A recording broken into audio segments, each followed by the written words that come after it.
ರಾಜಕೀಯ ಕ್ಷಿಪ್ರ ಬೆಳವಣಿಗೆ ಆಗುತ್ತೆ ಎಂಬ ಬಿವೈವಿ ಹೇಳಿಕೆ ವಿಚಾರ ಈಗ ದೊಡ್ಡ ಮಟ್ಟದಲ್ಲಿ ಸಂಚಲನ ಉಂಟು ಮಾಡ್ತಾ ಇರೋದು.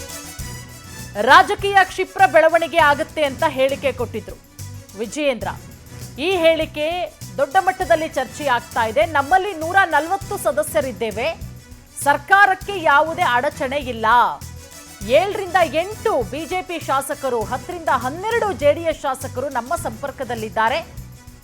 ವಿಜಯನಗರದ ಹಂಪಿಯಲ್ಲಿ ಸಚಿವ ಜಮೀರ್ ಸ್ಫೋಟಕ ಹೇಳಿಕೆ ಕೊಟ್ಟಿರೋದು. ಬಿಜೆಪಿಯಲ್ಲೇ ಅಸಮಾಧಾನ ಇದೆ, 4ರಿಂದ 5 ಬಣ ಸೃಷ್ಟಿಯಾಗಿದೆ. ವಿಜಯೇಂದ್ರ ಮೊದಲು ಅದನ್ನ ಸರಿ ಮಾಡಿಕೊಳ್ಳಿ. ವಿಜಯನಗರದ ಹಂಪಿಯಲ್ಲಿ ಸಚಿವ ಜಮೀರ್ ವಿಜೇಂದ್ರ ಹೇಳಿಕೆಗೆ ಟಾಂಗ್ ಕೊಟ್ಟಿದ್ದಾರೆ.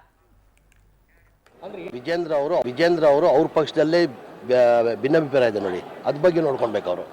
ಅವ್ರಿಗೆಲ್ಲ 3-4 ಗುಂಪಾಗಿದೆ. ಈಗ ಅವ್ರ ಪಕ್ಷದಲ್ಲೇ ಭಿನ್ನಾಭಿಪ್ರಾಯ ಇಟ್ಕೊಂಡ್ರಿ, ನಮ್ಮ ಪಕ್ಷದ ಬಗ್ಗೆ ಮಾತಾಡ್ತವ್ರೆ. ಈಗ ನಮ್ಮ ಸರ್ಕಾರ ಈ 5 ವರ್ಷ ಏನೇನೂ ತೊಂದರೆ ಆಗಲ್ಲ, ಮುಂದೇನು ಕಾಂಗ್ರೆಸ್ ಸರ್ಕಾರನೇ ಬರೋದು. ಇನ್ನು 15 ವರ್ಷ ನಾವೇ ಕಾಂಗ್ರೆಸ್ ಅವರ ಅಧಿಕಾರಲ್ಲಿ ಇರ್ತೀವಿ.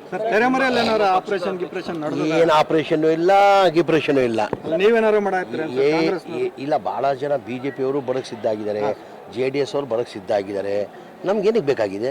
ನಾವು ಇದ್ದಾರೆ, ಭಾಳ ಜನ ಇದ್ದಾರೆ, ಭಾಳ ಜನ. ನನ್ನ ಕನಿಷ್ಠ ನನ್ನ ಅನಿಸಿಕೆ BJP ಅವರು 7-8 ಜನ ಇದ್ದಾರೆ, JDS ಅವರು 12ರಿಂದ 13 ಜನ ಇದ್ದಾರೆ, 12ರಿಂದ 13 ಜನ JDS ಅವರು ಇದ್ದಾರೆ. ಈಗ ನಾವು 140 ಇದ್ದೀವಿ, ನಮ್ಗೆ ಬೇಕಾಗಿಲ್ಲ.